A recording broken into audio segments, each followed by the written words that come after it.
This is PHTV 4 in Palos Heights. I'm Sue Jankowski, and we are around Palos with Skin Trust. Now, we have this program kind of seasonally, and as always, we have our good friend Jill Stetson here. Jill, thanks for coming in. Oh, thanks for having me, Sue. Always a pleasure to be here. It's always great to have Jill here because she has so much information about skincare. Things I don't know about, maybe you do or don't, but you might get some refreshers on some things. And today we're really going to be talking about skin through the ages, and that is a fascinating topic because like everything else, our skin does change through time. But before we get started on that, I'd just like to talk to Jill for a minute and see a little bit about her history and how she got started here. She's in town here, and she's part of our community, and I think it's so fascinating to find out, like, how did you end up doing what you do? Like, give us a little bit about your history. Well, thank you for asking. I have been an esthetician for, I lose count, but I think it's 14 years, and it's my second career. And I was in corporate America for years and enjoyed what I was doing, but it wasn't my passion. And I realized when I think it was around in my late 40s, I started to really look around. What did I want to do? And I always came back to skincare. And I think the reason that I did is because my mom, sorry, I get a little teary-eyed about it. She was such a wonderful influence for me growing up. She loved the movie stars. She loved fashion, makeup, skincare, but of course she didn't have the products available. So she would make her own concoctions, and she was just a great role model for me. When retinol first came out, we got the prescription and we both tried it and we put our sunscreen on and we went around with yucky skin for a while, but it was wonderful. It was new. And so we were, and she always was collecting articles. And I have many of her articles. In fact, in my practice, I have a brochure from 1963 that she collected on exercises for your face. Oh, and now wow. on social media, you see that all over. There's exercises, but this was in 1963, and she was saving it. So I would say that skincare is my passion. I love it. Before I became an esthetician, I loved to read about it. You know, my mom was a great influence, but I loved to read about it. And when I was 53, I thought, what am I doing? I've got to follow my passion. And if I don't do it now, I will never do it in my life. So I quit corporate America. It did take, there was a plan. It wasn't just like, I'm done. No, it was not that. Okay. And I enjoyed, and I'm very thankful for the experience that I have from that background. But I did quit. I went back to school. And then you have to work in the industry. So I worked for several spas in the city. I worked for a med spa. I worked for a plastic surgeon, a dermatologist. And that's what led me to Palos, because I was working for a dermatologist out here. And in the same time developing, my vision was always to have my own practice. And so I was developing my website. And when she downsized, I thought, my God, this is a perfect opportunity. And I love Palos. It has been a very, very wonderful community to work in. Well, that's fabulous that you did that. And, you know, I think that's such an inspiring story to people, too, because sometimes people think, well, you know, I'm in my 50s or 40s or even 60s or whatever, and it's too late for me to do the one thing that I thought I could do. Never but you too can late. do it. You can do it if you want to. And you have such a vast amount of knowledge, and because it's interesting to you. It is. And when something's interesting to you, you retain all of this because you're fascinated and you want to share it with people. And we're really lucky to have Jill come in and talk about all forms of skincare because you're just a really great fountain of information. Thank you. Yeah. Thank you. So I'm glad that you had a mom who inspired you like that. She It's did, really and nice. she was very wonderful with the self-care. And in the end, that's what it's all about. You know, people a lot of times think of skincare as being, well, you know, it's an egotistic thing or whatever, and it's really not. It's about caring for yourself. And I think that's an important message. It's funny because I just read something yesterday, and it was in New Beauty magazine. It said 30% of the people that wear makeup do it because it brings them joy. Oh. Well, so how about that? Yeah, I mean, that's good. Yeah, it's a very good thing. So it's self-care. It's about making yourself feel good. And that's what it's about, in whatever way works for you. Right. And skincare, taking care of yourself in general, is a really great thing. Plus, there are a lot of health concerns with skincare, too. There are. Because you don't, you know, we know now about sun damage and so forth, and that's just not because you'll be more wrinkly or something, but you can have problems with too much sun. You can. So And that's ultimately, you don't want to have cancer. You don't. And your skin is your biggest organ of your body. So, I focus on face, neck, and the décolleté hands. But really, your body you want to take care of your full body, too. You want to exfoliate your body. You want to do those things to really care for it. yeah, You excellent. do. Well, thank you so much. I enjoy hearing about people who have a change of careers and why they did it. That's nice. Thank you for And sharing. I also enjoy hearing that, too, Yeah, from so others. it's good. So today we're going to talk about aging because that's what we all do from the start. From the start. We are going down the path of aging. So I guess what do we have to think about as we're aging with our skincare? With your skin. It's interesting because we think about it, and I will hear people say, well, there's nothing I can do about it, it's too late. It's never too late. There's two levels of aging, intrinsic and extrinsic. Intrinsic is what you said. We start aging when we're born, and it's just how our body's going to go. And then there's extrinsic, which is what are the lifestyle choices that we make? What are the care choices that we make for our skin? And if you look at the statistics, 40% of aging is internal or genetic. Put it in the category of genetic. So it's what our mothers, our fathers, we're probably going to age very similar to them. And your skin may look similar to them. But 30% of it is lifestyle related and 30% is care related. So that means out of that chunk of aging, 60% of it, you have some level of control. That's good to know. It's not just happening out of No. your control. No. Some things are. And but especially today we have that because there is so much available. And I think that's why I really appreciate doing this. There is so much available today. And part of what I do in my work is really trying to help people understand, is this right for me? Is this good for me? Or perhaps not? Because there are so many options out there. There are. Well, and I will say when you go in the aisle of, cosmetics and facial things, it's a little overwhelming because there's so many products. What's right for me? I guess that's why it's nice to have a guide lead you through that because what would you pick? Who knows? Absolutely. Yeah. Absolutely. Yeah. Okay. Well, so with the extrinsic aging, so we know the intrinsic, that's just genetics, that's you have what you have.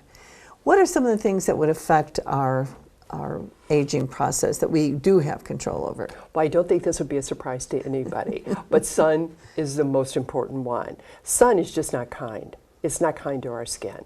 And if there's anything that you can do and should start to do as a teenager is wear sunscreen. It's probably the very best investment you will ever make in your skincare. And continue that until you're in your 80s or 90s. And it should be something that you wear every day, all year long, and reapply if you are in extended sun, meaning more than 90 minutes, you have to reapply. No sunscreen is good for more than 90 minutes. And you and I were chatting about this. The sunscreens are sophisticated now. They even have blue light protection in them. And boy, we all know we spend too much time on the screen. So the blue light is very important protection too. Yeah, which I didn't really realize that was something to think about, particularly with young people. They're spending a lot of time in front of computers and all kinds of screens.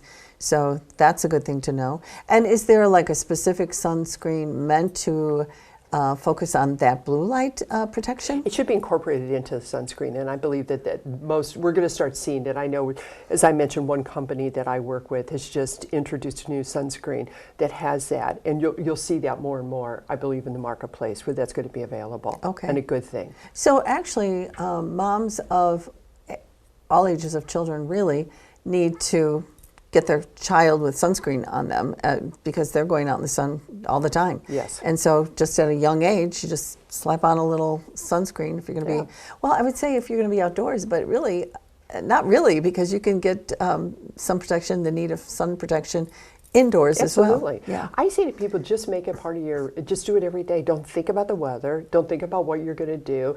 Cleanse your skin in the morning, put your sunscreen on. Cleanse your skin at night. If you're really young, you probably don't need to do anything else. You're starting towards your late teens, then you might want to put a moisturizer on. And depending upon if you have breakout prone skin, then you start getting into, well, what kind of moisturizer should I use? But prior to that, it should be very, very simple. Very, Okay. very simple. Okay. Okay, so let's start at our younger age, not children, but the age where maybe you come into more adulthood, like the age of 18 or so, when you're thinking about more about makeup and skin. Of course, today, I guess younger people are putting on Yeah, makeup and so they forth. are. They but, are. you know, at that age where you're really kind of more noticing your skin, what kinds of things should we be thinking about at that age? I think if you were to take like a late teenager into maybe the mid-20s, you should think about the sunscreen as we talked about and a vitamin C. And a vitamin C is really good. It's an antioxidant. It's going to give you some protection from pollution. It can enhance a sunscreen, although I would never use it as a sunscreen.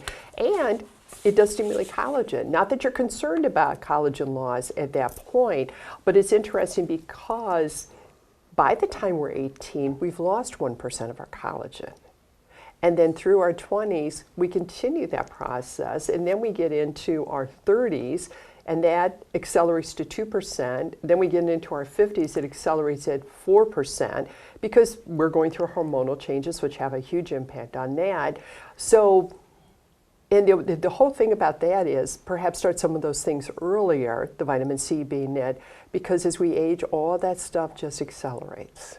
Unfortunately. It really, you think, you know, it would slow down because Because you're slowing down. Exactly. So could we work together on this? No, it's working quite in the opposite direction. But I do think that just a sunscreen of vitamin C, maybe in the winter, because we do have harsh winters here, and don't we know that, you might want to add a moisturizer. Many times the sunscreen suffices as the daytime moisturizer. In the summer, you need nothing else.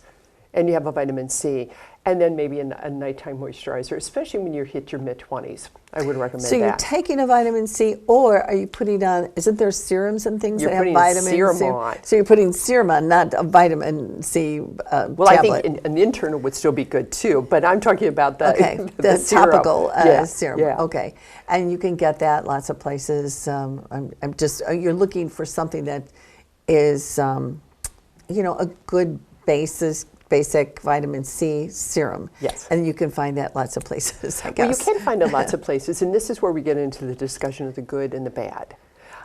Because there is no monitoring of the label. So a product can say it has vitamin C in it, and it does. But it can have a very inexpensive form of vitamin C that will probably not do much. It can have a very small amount of vitamin C, so it's not going to do much. So that's where you need guidance too. I have a lot of people that will come in and they bring their products so I can look at them. Many times they're fine. They're fine. They're not hurting your skin. They're good. It's a good formulation, and I can tell that by the label. And other times it's like not a good use of resources. Yeah, you're paying for something that you're not getting the value. Correct. And I had a client recently that came in and she said, well, you know, it was on Facebook and they said it was good. And I said, well, they're not going to say anything else.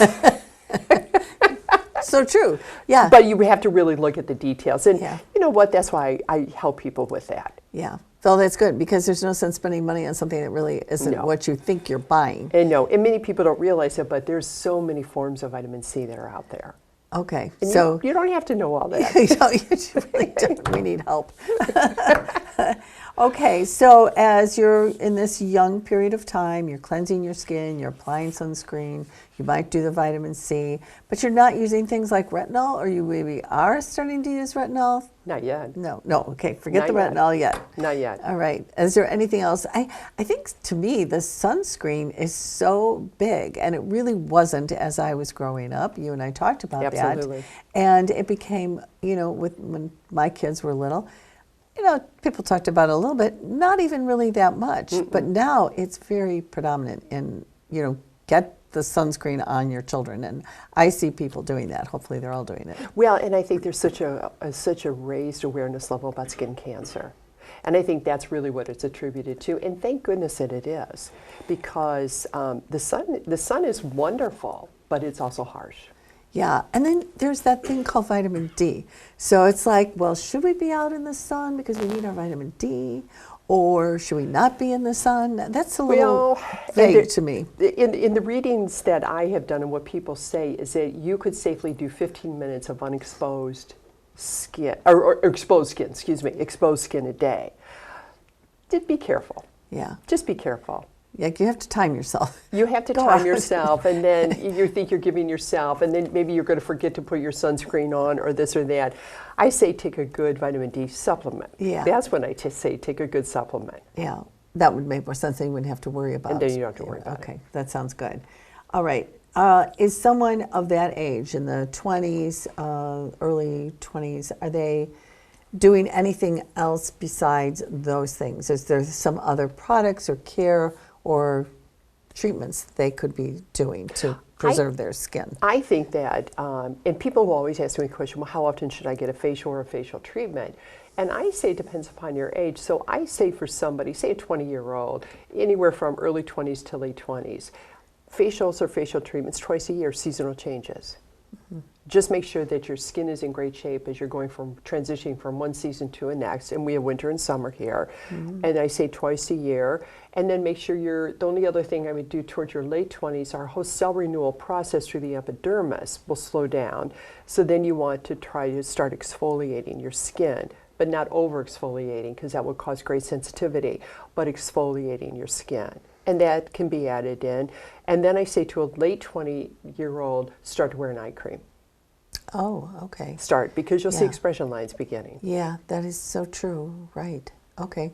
And that an eye cream would be very specific to that. If you're looking for something, it'll say eye cream. It will say it. Okay. It will say it. And what kind of thing is in that? I mean, is that like, that's not retinol because you wouldn't want to put that close to your No, eyes. and you don't want to put No. retinol. Some will have retinol alternatives in it. Some will have a form of retinol, because retinols are in a whole family of retinoids.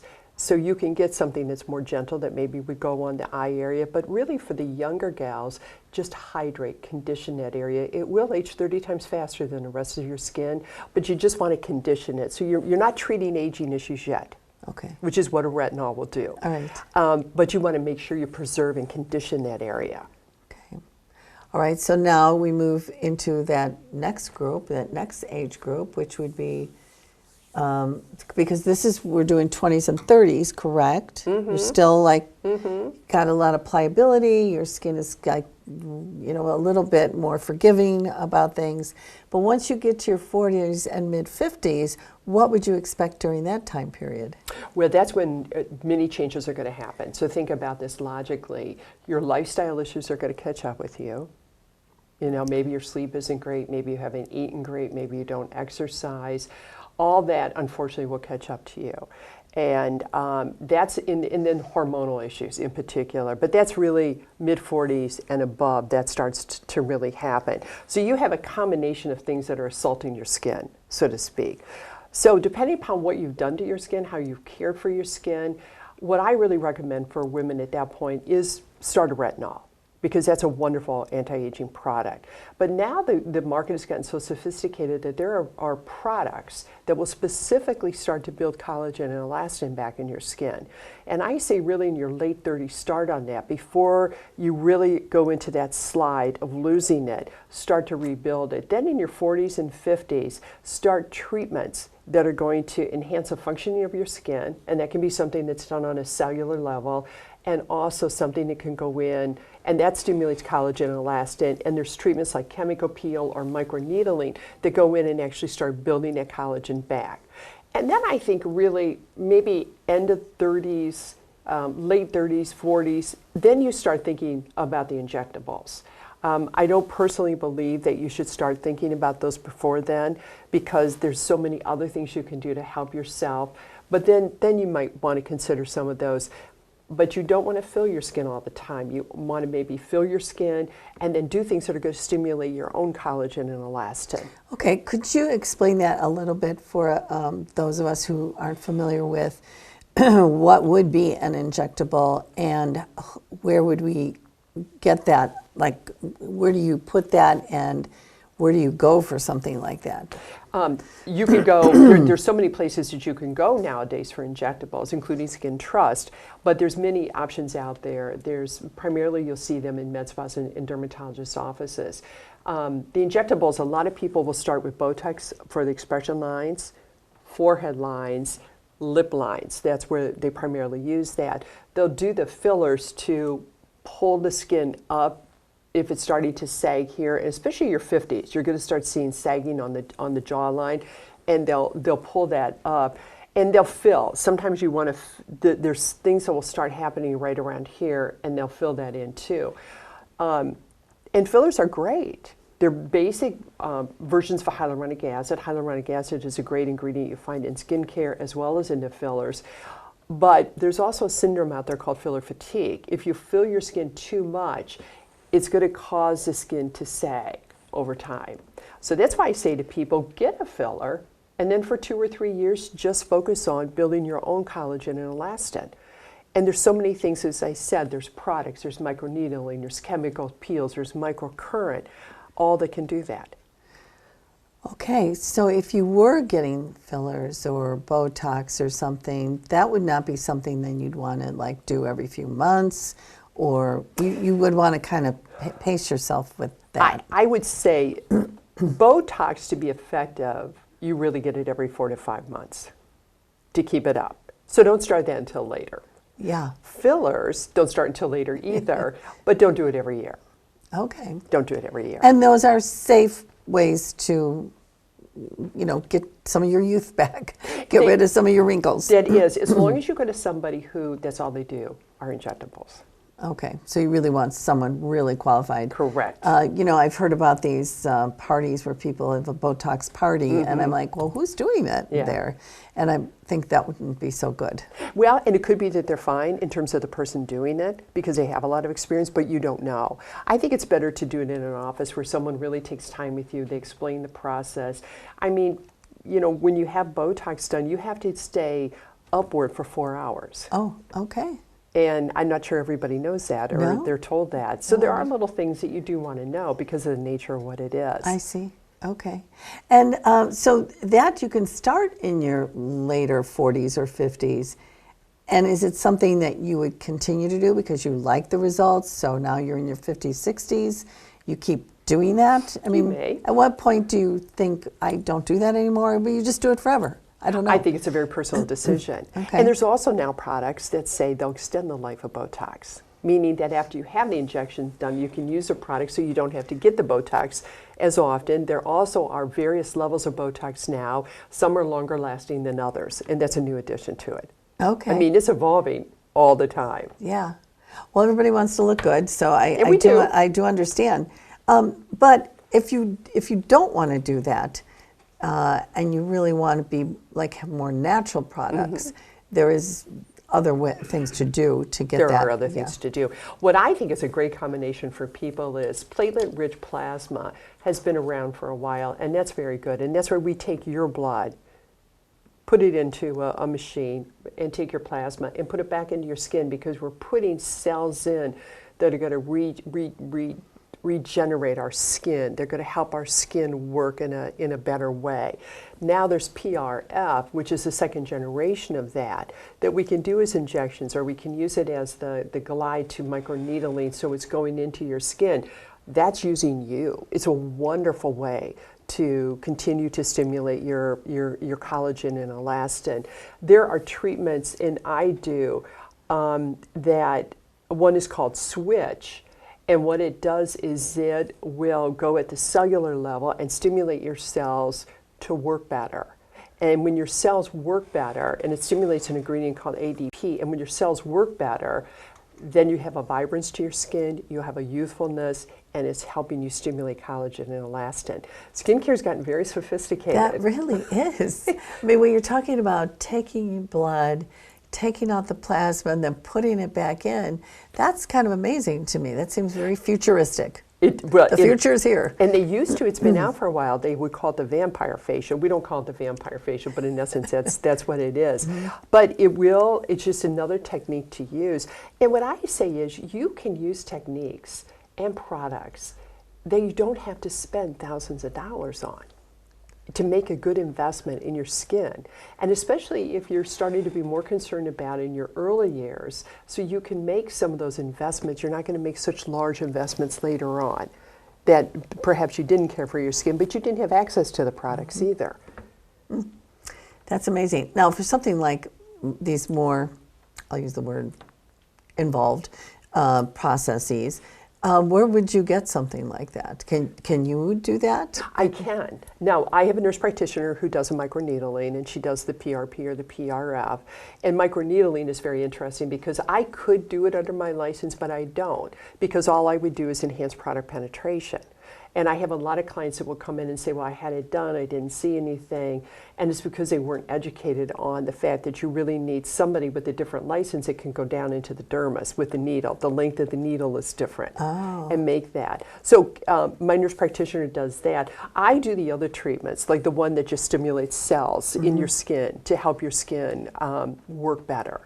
And when it works better, it looks better, you have a radiance. And I love it. In fact, I just did one Sunday night on myself. I did think you looked radiant. You do. You always look wonderful. I mean, you are a walking... Well, you're very kind. No, Thank I mean you. it. I mean it. You're I very do mean kind. it. Well, so, okay, now, you know, as we're getting older, other things are happening. You know, the sagging and, you know, you're like, should I get a facelift? Because... You know, that's a whole other thing. That's not even skincare. That's a whole surgical thing. Yeah. I don't know about that, but I do know that some people want to do that. And as you get even older and older, it's just so, It's right there. I'm right with you. Get older and older. I'm What right do with do? you. Because, you know, as you get older and older, you know, there becomes a point of time where you do look older. You know, you want to look as good as you can for We the do. age that you are. No matter Absolutely. what age you are, you want to look good. I think most people, men and women, want to look as good as they possibly can. So what are we doing if we're 60, 70 and more? Do you see clients like that? Oh, yes, absolutely. Absolutely. I'm working with a gal right now who really didn't do a whole lot for her skin. She's 65, and we're putting a program together for her, and we'll make improvements. It won't be perfection, but we'll make improvements in her skin for sure. Yeah, and so she can feel really good about that. So and as I say, it's never too late to do it. If you want perfection, the only thing at that point is a facelift. And that's certainly an option for people if that's the way you want to go. It's certainly an option, but there's so many things you can do before that. Or there's so many things you can do to give you an improvement so you don't have to have something so traumatically done to your skin. So there's so many options out there, and I think that's the key role, is to really talk to people about what are the options out there, how much time do you want to invest, how much money do you want to invest, what kind of outcome do you want, how have you cared for your skin. You consider all of that, you could come up with a very good program for people. I think, too, you have to make a commitment to yourself, because it is a little bit of a process. It is. With your different creams and lotions and the care of your skin at home, both day and night, and I mean, really all the time. And you have to be committed to that, Yeah. because why spend money on products you're not going to really either properly use or use on a regular basis? It's a very good point, Sue. You have to use it regularly if you're going to invest. You have to. So I guess these kind of recommendations for people, they can seek out you or someone else. What about going to a, you know, like I hate to name brand something, so like a place that sells all these beauty products. You know, there's a lot of outlet kind of stores you can go Yes. to, and they've got thousands of products. Do the people there, can you ask them, or is that you're getting information maybe they're not too clear about? I mean, you're so knowledgeable being an esthetician, and I think your advice and your coaching for people is really going to be, you know, right on the money. I'm not sure that's true for all of these places where you go in and you need a product. You know, would they know as much? Well, and I would say they're not licensed in many cases, so they're not going to have the formal education behind them. I think they're probably well trained on the brand that they may be representing. And I know that in those organizations, there's so many different brands. How can everybody be educated on everything? I think they have a basic working knowledge, but I think they don't have the formal education, is what I would say. There's a lot of people out there that are involved in skincare that don't have the formal education. And I know when I first became an esthetician, I would have some of those people come to me and say, well, help me with this. Why did this person that I sold this to have this problem? And I did try to educate people on that. And that's where I think you have to be very careful, because it's best to buy and invest from somebody who is educated and is going to help you. And they're going to say, if this doesn't work, bring it back. Or they're going to put a program together and say, let's tweak it. This is where we start, but I'm going to work with you. We're going to tweak it along the way for you too. And to do things like that and really be invested in how this is going to work for them. And I think that's the other part. I'm very invested. I want my clients to be happy. I'm very invested in how it works for them. Not just, oh, get this and I won't ever see you again. No. No. No, because you're actually trying to help them with their skincare protection and the value of what they're trying to create for themselves. Exactly. And yeah, you can spend a lot of money on skincare, and it doesn't really, you haven't made a impact on yourself. And that's so true. I think really, I would certainly recommend to people that they get professional help too, wherever that professional help is. If they're going to go through the need, the want, and the process, get the right things. Correct. And get the right person to help you through that. And I would say that for the care of your skin, which is what my work is all about, there's wonderful people out there. There's very talented estheticians that have been trained. I know that from the companies that I worked with. I know from reading all the information. I know from listening and seeing, and this is a positive of social media, is the companies. I hear from estheticians across the country how they're using things, how they're working out. But even in our given marketplace, there's wonderful estheticians. I think in the 14 years that I've been in it, the world has grown, and the estheticians are much more sophisticated now. They have wonderful training, and our whole work is about how to care for your skin, not medically diagnosing, but how do you care for your skin? What are ingredients going to do for your skin? What are treatments and facials going to do for your skin? And that's our work. So there's a lot of good people out there. Yeah, okay. Well, that's good. And, they should seek maybe some help before they get started. I know a lot of people we all want to look our best. We all want to have safety. And so this is really important for everybody. Jill, before we go today, is there anything else we should know? There's so many facets of stuff. Actually looking at my notes, some of these things, like for example, I don't even know what this means, add ADP and stem cells. How do you do that? What is that? I don't even know. Well, ADP is a wonderful ingredient that we'll hear more about. It's called adenosine triphosphate. And it's something that is becoming skincare. There's always, last year was hyaluronic acid, niacinamide, now it's ADP. And it's what I said earlier, it's how do you, when our cells don't work like they once did, how do we stimulate the functioning at that cellular level so they'll pick up and really start moving again the way we want them to move? And that's what ADP will do. You can get that through facial treatments, you can get that through microcurrent, and you can get that through products. I have a French line that they are very highly involved in ADP, and they were doing it well before it became one of the buzzwords in the industry today. But it's great for your skin. And then there's another company I have that does the treatment that I said, where it's stimulating. So there's a couple different ways to get it, but you'll hear that buzzword more. So that's a big thing out there right now. See, now you're going to have to go, really, you should talk to someone, Jill, or someone like Jill, because these are so complex for we lay people to understand, and what's good for our skin. My skin's different than someone else's skin, my friend's skin, and so get some professional help. I think if you're really serious about your skin care, and I think so many of us are. Jill, thank you so much. I like the breakdown of what we should do, like per decade-ish. I know there's a line of one blends into the other, and that's what it is. But getting a clear direction is really great. I want to tell our friends watching us today too that we're going to put up the website, Jill's website, because there's a lot of great information there too, and how to get a hold of Jill if you want to go and pay her a visit too. And like I said, Jill can help you out, or there's lots of other estheticians that you could try too, but Jill sure knows a lot of information. Jill, I'm always so thrilled with the amount. I go home and go, well, what am I going to do now? Well, thank you for having me. I always enjoy this. Okay, well, thanks for coming in, and we'll have Jill back again like we do seasonally because, you know, we're all looking forward to better weather, but we got to take care of our skin in the winter because this is really hard on our We skin. do, and maybe Yeah. we can add on this note, be sure and exfoliate, hydrate, and put hydration in your skin and then seal it with a good moisturizer. Those are my 3 tips for winter. That's the winter tips for you. Thanks for watching us. We'll see you next time when we have Jill back with more information about your skin.